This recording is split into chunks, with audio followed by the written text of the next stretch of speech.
আসসালামু আলাইকুম, channel I সংবাদে আপনাদের সবাইকে আমন্ত্রণ জানাচ্ছি আমি আল আভি জাহান। বিস্তারিত সংবাদের শুরুতেই জানিয়ে দিচ্ছি ফ্রেশ আটা ময়দা সুজি সংবাদ শিরোনামগুলো। ঢাকা বিশ্ববিদ্যালয়ের সাবেক ভিসি অধ্যাপক আরিফিন সিদ্দিকীর জীবনাবসান, গুণী এই ব্যক্তিত্বের মৃত্যুতে শোকাহত শিক্ষার্থী সহকর্মী শুভানুধ্যায়ীরা। মাগুরায় দুদফা জানাজা শেষে হাজারো মানুষের শোকের মাঝে শিশুটির দাফন, আসামিদের দ্রুত বিচারের আওতায় আনতে প্রধান উপদেষ্টার নির্দেশ। এবং আন্তর্জাতিক নদী তিস্তা রক্ষায় টেকসই পদক্ষেপের অভাব, হুমকির মুখে উত্তরের 5 জেলার মানুষের জীবন জীবিকা ও জীববৈচিত্র্য।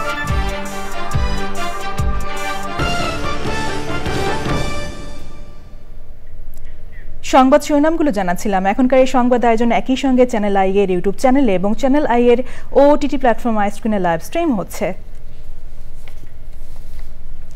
এবার বিস্তারিত। ঢাকা বিশ্ববিদ্যালয়ের সাবেক উপাচার্য অধ্যাপক ডক্টর আরিফিন সিদ্দিক মারা গেছেন। ইন্না লিল্লাহি ওয়া ইন্না ইলাইহি রাজিউন। বৃহস্পতিবার রাত 10:45 ইব্রাহিম কার্ডিয়াক হাসপাতালে চিকিৎসাধীন অবস্থায় শেষ নিঃশ্বাস ত্যাগ করেন তিনি। তার মৃত্যুতে শোকস্তব্ধ শিক্ষার্থী, সহকর্মী ও শুভানুধ্যায়ীরা। তারা বলেছেন, সজ্জন ব্যক্তি হিসেবে আরিফিন সিদ্দিক মানুষের মাঝে বেঁচে থাকবেন। শুক্রবার বাদ জুমা জানাজার নামাজের পর ডক্টর আরিফিন সিদ্দিককে রাজধানীর আজিমপুর কবরস্থানে মা বাবার কবরে দাফন করা হবে। রিয়াজ ইসলামের রিপোর্ট। মস্তিষ্কে রক্তক্ষরণজনিত কারণে গত 6 মাস ঢাকা ক্লাবে মাটিতে লুটিয়ে পড়েন ঢাকা বিশ্ববিদ্যালয়ের সাবেক উপাচার্য অধ্যাপক ডক্টর আরিফিন সিদ্দিক। এরপর প্রায় 1 সপ্তাহ হাসপাতালে চিকিৎসাধীন থাকার পর বৃহস্পতিবার অবস্থার অবনতি হলে তাকে নেওয়া হয় আইসিইউতে। রাত 10:45 না ফেরার দেশে চলে যান গুণী এই মানুষটি। গণযোগাযোগ ও সাংবাদিকতা বিভাগের এই শিক্ষকের মৃত্যুর খবরে ছুটে আসেন স্বজন, শিক্ষার্থী, দীর্ঘদিনের সহকর্মী ও শুভানুধ্যায়ীরা। স্যারের সাথে আমরা একাডেমিক অন্য কোনো পরামর্শ কখনো করতে গেলে স্যার সবসময় আমাদেরকে ওনার সাহায্যের হাত বাড়িয়ে দিয়েছেন। উঁচু মানের একজন মানুষ ছিলেন, উনি ছিলেন এ পার্সন অফ ইন্টিগ্রিটি। রাত 2-3টে পর্যন্ত সে অফিস করেছে বাসায়, কাউকে সে ফিরাই দেয়নি এবং সবার সমস্যার সমাধান করেছে। আমি তার বিধি আত্মার মাগফিরাত কামনা করি। তিনি শুধু সনদপত্রধারী শিক্ষিত মানুষ গড়ে তুলতে তার জীবন ব্যয় করেননি, তিনি সত্যিকার অর্থে মানবিক গুণাবলী সম্পন্ন আদর্শবান মানুষ গড়ে তোলার কাজে তার জীবনটা ব্যয় করে গেছেন। আমরা তাকে সাধারণ শিক্ষক হিসেবে যেভাবে পেয়েছি, আমাদের কাছে একজন অভিভাবক আজকে আমরা হারালাম। ডক্টর আরিফিন সিদ্দিকের জানাজা ও দাফনের সময় গণমাধ্যমকে জানান তার ভাই সাইফুল্লাহ সিদ্দিক ও আতিকুল্লাহ সিদ্দিক। আর ওনার জানাজা হবে বাদ জুমা ঈদগাহ মসজিদ, ধানমন্ডি ঈদগাহ মসজিদে, এবং দাফন হবে হলো আজিমপুর কবরস্থানে। আমার মা বাবার কবর, আমার দাদির কবর, ওই কবরের উপরেই ওনার দাফন হবে ইনশাআল্লাহ। রিয়াজ ইসলাম, চ্যানেল আই, ঢাকা। ঢাকা বিশ্ববিদ্যালয়ের সাবেক উপাচার্য অধ্যাপক ডক্টর আরিফিন সিদ্দিক নিষ্ঠার সঙ্গে কাজ করে গেছেন আজীবন। শিক্ষাক্ষেত্রের বিকাশে তার অবদান অপরিসীম। বিশ্ববিদ্যালয়ের প্রশাসনিক দায়িত্ব থেকে শুরু করে গণমাধ্যম ও গবেষণায় রেখেছেন অবিস্মরণীয় ভূমিকা। আরিফিন সিদ্দিকের বর্ণাঢ্য জীবন ও কর্ম নিয়ে রিয়াজ ইসলামের আরও একটি রিপোর্ট। আরিফিন সিদ্দিক, পুরো নাম আবু আহসান মোহাম্মদ শামসুল আরিফিন সিদ্দিক।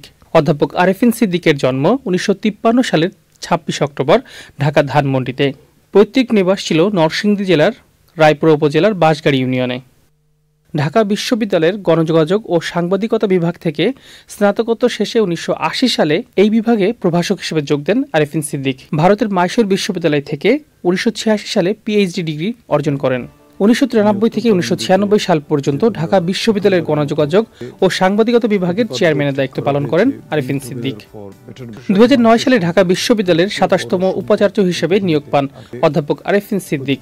2017 সালে তিনি উপাচার্যের দায়িত্ব পালন শেষ করে আবারও গণযোগাযোগ ও সাংবাদিকতা বিভাগে অধ্যাপক হিসেবে যোগ দেন। 2020 সালে জুন মাসে বিশ্ববিদ্যালয়ের শিক্ষকতা থেকে অবসরে যান তিনি। অধ্যাপক আরিফিন সিদ্দিক একাধিকবার ঢাকা বিশ্ববিদ্যালয় শিক্ষক সমিতির সভাপতির দায়িত্ব পালন করেন। ঢাকা বিশ্ববিদ্যালয় থেকে অবসরে যাওয়ার পর আরিফিন সিদ্দিক বাংলাদেশ সংবাদ সংস্থার চেয়ারম্যান ও বাংলাদেশ জাতীয় জাদুঘরের ট্রাস্টি বোর্ডের চেয়ারম্যান হিসেবে দায়িত্ব পালন করেন। সজ্জন ব্যক্তি হিসেবে পরিচিত আরিফিন সিদ্দিক বেঁচে থাকবেন তার সততা ও কাজের মাধ্যমে, বলেছেন তার দীর্ঘদিনের সহকর্মী, শিক্ষার্থী ও শুভানুধ্যায়ীরা। রিয়াজ ইসলাম, চ্যানেল আই, ঢাকা। হাজারো মানুষের শোকের মাঝে মাগুরার শ্রীপুরের সোনাইকুণ্ডিতে ধর্ষণের শিকার শিশুটির দাফন সম্পন্ন হয়েছে। শিশুটির মরদেহ সেনাবাহিনীর হেলিকপ্টারে নেওয়ার পর মাগুরায় দুদফা জানাজার নামাজ হয়। অংশ নেন হাজারো মানুষ। প্রথম জানাজার নামাজের পর আসামিদের বাড়ি ভাঙচুর করে আগুন দেয় বিক্ষুব্ধ জনতা। বিস্তারিত জাকিয়া আক্তারের রিপোর্ট। সন্ধ্যা ৬টার দিকে মাগুরায় ধর্ষণের ঘটনায় নিহত শিশুর মরদেহ সেনাবাহিনীর একটি হেলিকপ্টারে পৌঁছায়। মরদেহ বহন করা হেলিকপ্টারটি মাগুরাই স্টেডিয়ামে অবতরণ করে। পরে সন্ধ্যা ৭টায় শহরের নোমানী ময়দানে শিশুটির জানাজা অনুষ্ঠিত হয়।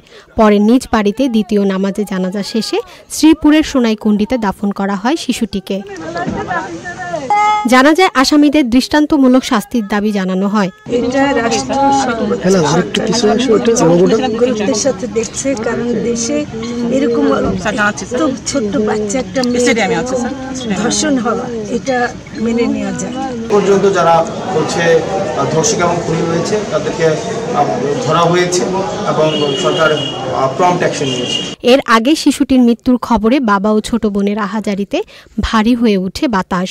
ভিড় করেছেন আত্মীয় স্বজন ও এলাকাবাসী। যারা এই কাজটা করছে তাদের আমরা সঠিক বিচার চাই, তাদের আমরা ফাঁসির কাঠগড়ায় দাঁড় করাতে চাই। মানুষ যদি শোনে যে আপনার বাসা কোথায়, আমি বলতে পারতেছি না, লজ্জান্তি যে আমার বাসা নিজ রামদোয়ালি। মাগুরা শহরের নিনজানদুলি গ্রামে বোনের বাড়িতে বেড়াতে গিয়ে ধর্ষণের শিকার হয় শিশুটি। Zakia Akter, channel I. মাগুরায় ধর্ষণের শিকার শিশুটির মৃত্যুতে শোক জানিয়ে আসামিদের দ্রুত বিচারের আওতায় আনার নির্দেশ দিয়েছেন প্রধান উপদেষ্টা ডক্টর মোহাম্মদ ইউনূস। শিশুটির মৃত্যুতে শোক জানিয়েছে বাংলাদেশ সেনাবাহিনী। শহীদুল্লাহ রাজুর রিপোর্ট। ছোট্ট নিথর দেহে পাশবিক নির্যাতনের ক্ষত নিয়ে শেষবারের মতো মাগুরায় নিজ বাড়িতে যাচ্ছে ধর্ষণের শিকার ৮ বছরের শিশুটি। যে অচেতন অবস্থায় রাজধানীতে আনা হয়েছিল, সেখান থেকে আর চোখ মেলা হয়নি তার। ১ সপ্তাহ জীবন মৃত্যুর সন্ধিক্ষণে থেকে চিকিৎসকদের সব চেষ্টা ব্যর্থ করে পাড়ি জমায় না ফেরার দেশে।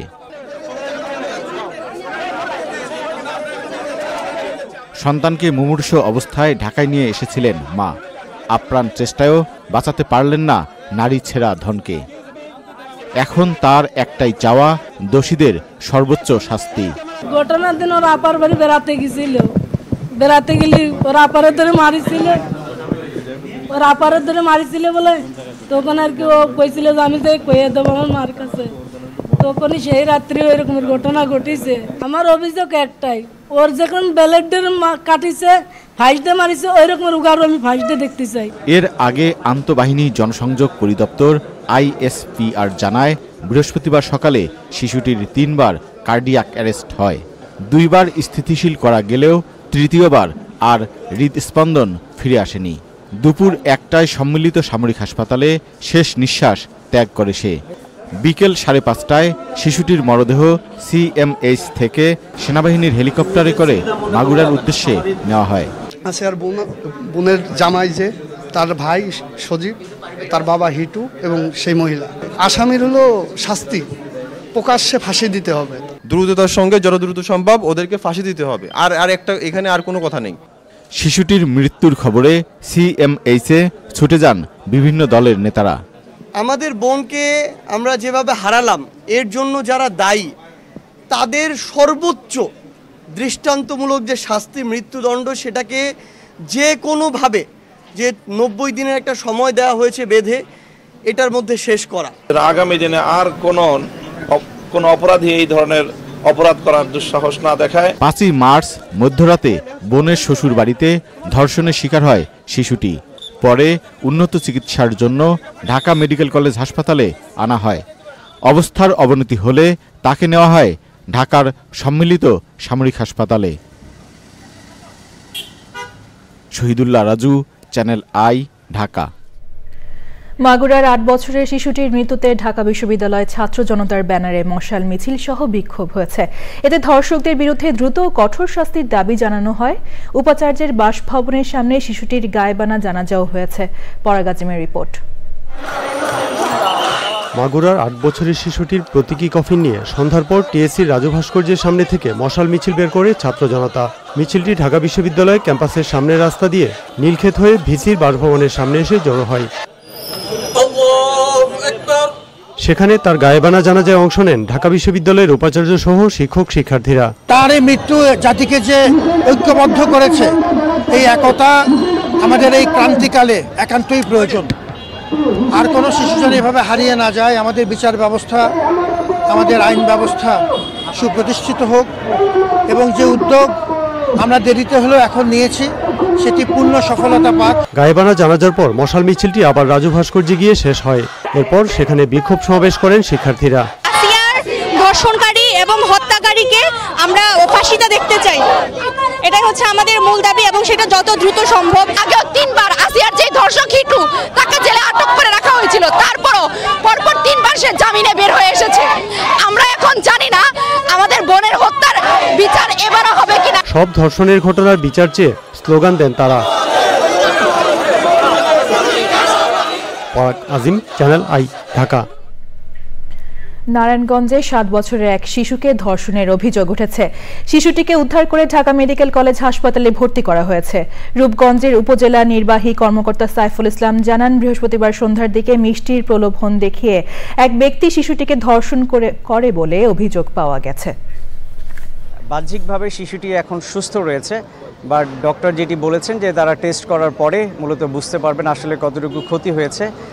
আর আমাদের যে অপরাধী যারা ছিল, আমরা ঘটনাটি শোনা মাত্রই আমাদের উপজেলার পুলিশ এবং আমাদের নির্বাহী ম্যাজিস্ট্রেট বিন্দুকে নিয়ে আমরা অভিযান চালিয়েছি, বাট এখনও পর্যন্ত আমরা কাউকে ধরতে পারিনি। বাট আমরা আশা করছি আগামী 24 ঘন্টার মধ্যেই আমরা অপরাধীদেরকে ধরতে পারবো।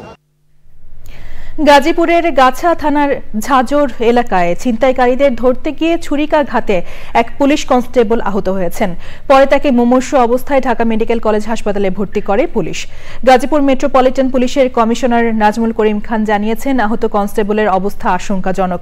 এই ঘটনায় 3 জনকে গ্রেপ্তার করা হয়েছে। তারা মাদক, হত্যা, ডাকাতি, ছিনতাই সহ বিভিন্ন মামলার আসামি।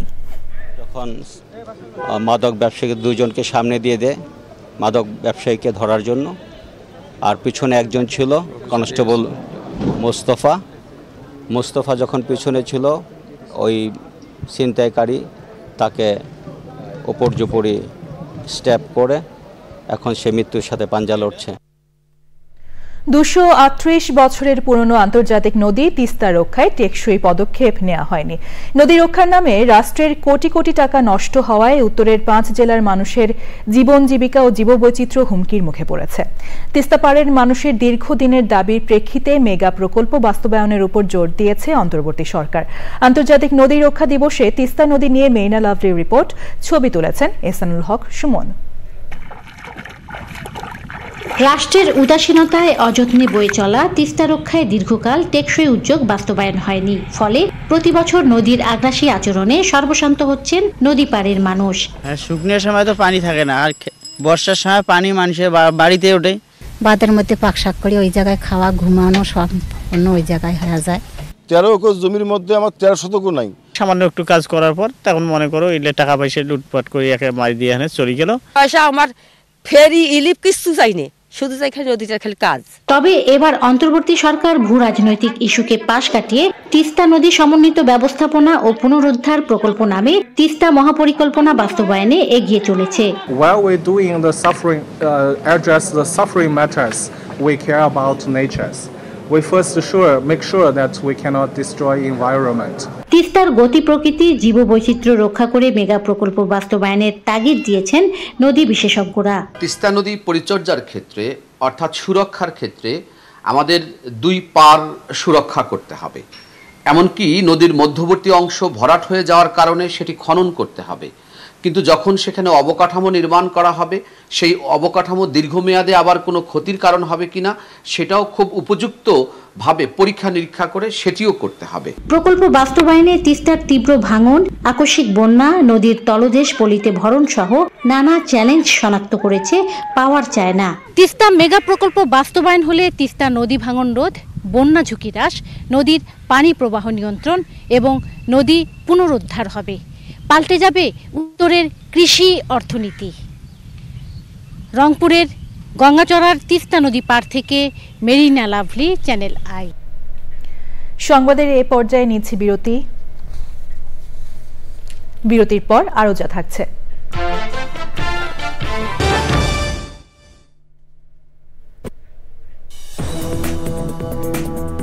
ফিরে এলাম বিরতির পর।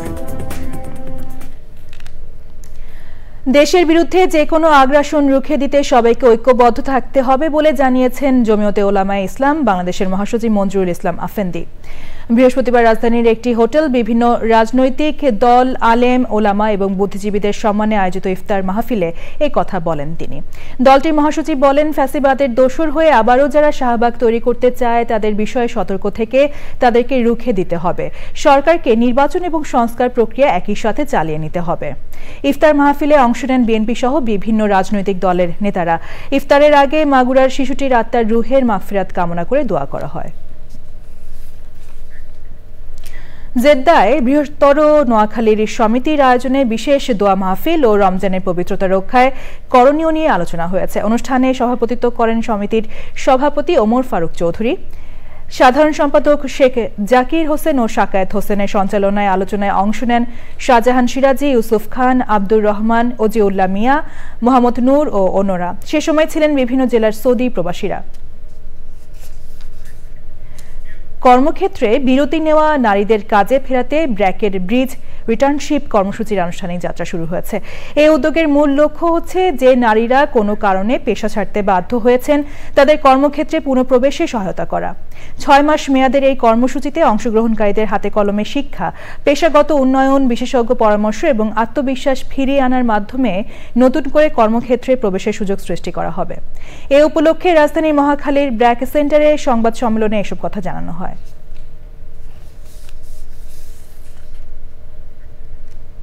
এবার রয়েছে কৃষি সংবাদ।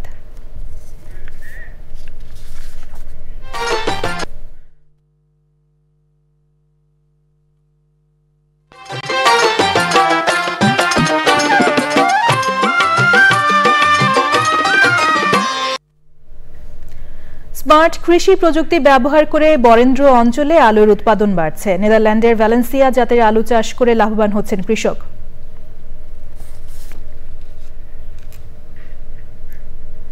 এবার প্রকৃতি সংবাদ।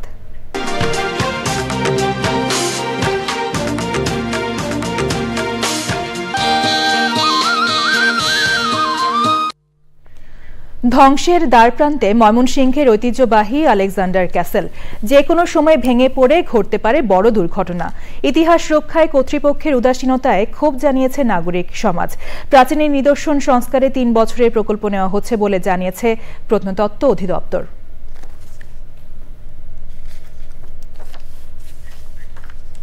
এখন খেলার খবর।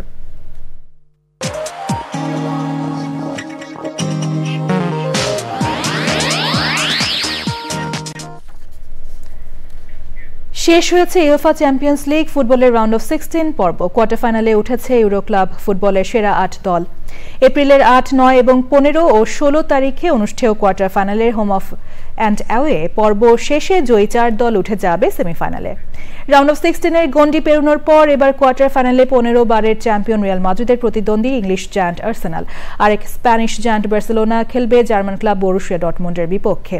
বাকি 2 কোয়ার্টার ফাইনালে ইন্টার মিলান, বায়ার্ন মিউনিখের এবং পিএসজি মুখোমুখি হবে অ্যাস্টন ভিলার। এবারের আসরের ফিক্সচারের ফরম্যাট অনুযায়ী রিয়াল মাদ্রিদ আর্সেনাল ম্যাচের জয়ী দল সেমিতে মুখোমুখি হবে পিএসজি ও অ্যাস্টন ভিলা ম্যাচের জয়ী দলের বিপক্ষে। অন্যদিকে বার্সেলোনা, বরুশিয়া এবং ইন্টার মিলান, বায়ার্নের কোয়ার্টার ফাইনালের জয়ী দল প্রতিদ্বন্দ্বিতা করবে আরেক সেমিফাইনালে। সবশেষে ফ্রেশ আটা ময়দা সুজি সংবাদ শিরোনামগুলো জানিয়ে দিচ্ছি আরও একবার। ঢাকা বিশ্ববিদ্যালয়ের সাবেক ভিসি অধ্যাপক আরিফিন সিদ্দিকীর জীবনাবসান, গুণী এই ব্যক্তিত্বের মৃত্যুতে শোকাহত শিক্ষার্থী, সহকর্মী, শুভানুধ্যায়ীরা। মাগুরায় 2 দফা জানাজা শেষে হাজারো মানুষের শোকের মাঝে শিশুটির দাফন, আসামিদের দ্রুত বিচারের আওতায় আনতে প্রধান উপদেষ্টার নির্দেশ। এবং আন্তর্জাতিক নদী তিস্তা রক্ষায় টেকসই পদক্ষেপের অভাব, হুমকির মুখে উত্তরের 5 জেলার মানুষের জীবন জীবিকা ও জীববৈচিত্র্য।